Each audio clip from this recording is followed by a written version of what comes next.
شما چرا آمدین؟ من دارم صبحونه درست میکنم. در ضمن با این وضعتون باید استراحت کنین.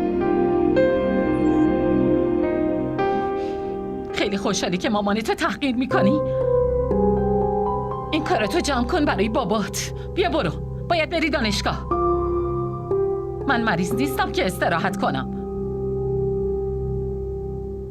قبول دارم که بعد سالها الان تغییراتی تو زندگیم اومده، اما اینقدر توان دارم که مسئولیتامو خودم انجام بدم. نگران نباش، بهتون زحمت نمیدم، تو دردسر نمیندازمتون.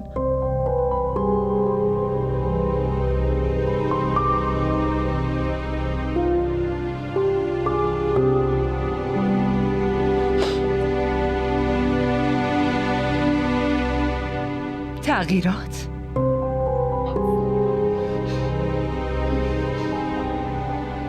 تغییرات نه، بگین خوشحالی.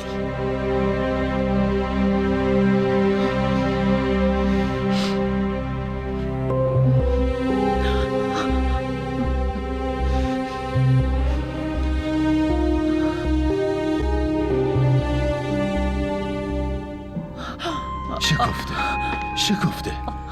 چی شده؟ حالت خوبه؟ بیا باید ببرمت پیش دکتر. تو داری روز به روز ضعیف‌تر میشی و اصلاً مراقب خودت نیستی. این چه وضعشه؟ از خدا بترس. چرا به خودت ظلم میکنی؟ بیا من میبرمت پیش دکتر. اینجا بشین. بشین. دکتر میخواد چی کار کنه؟ این وضعیت ضعیف شدن میاره دیگه. آره این که درسته، اما چی شده مامان؟ سردرد داری؟ بابا مامانو پیش دکتر خوب ببرین دیگه. ببین این حالشو. چتون شده بابا؟ شما که اینقدر بیخیال نبودین. سرگیجه دارین؟ بابا شما مامانو ببرین سالن، من میرم براش بالش بیارم.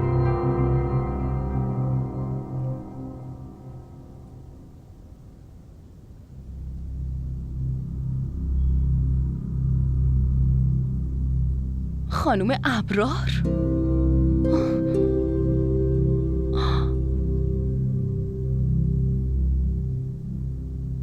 آبده، اگه نمیخوای دکتر بری من برات یکم شیر گرم میارم.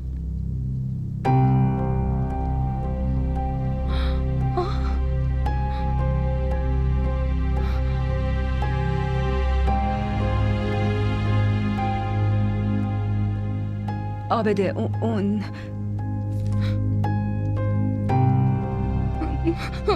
این چه مزخرفیه؟ آزمایش بارداری؟ اونم از مامان؟ این همه اتفاق افتاده و من نمیدونم. تو آروم باش و اینو بده به من.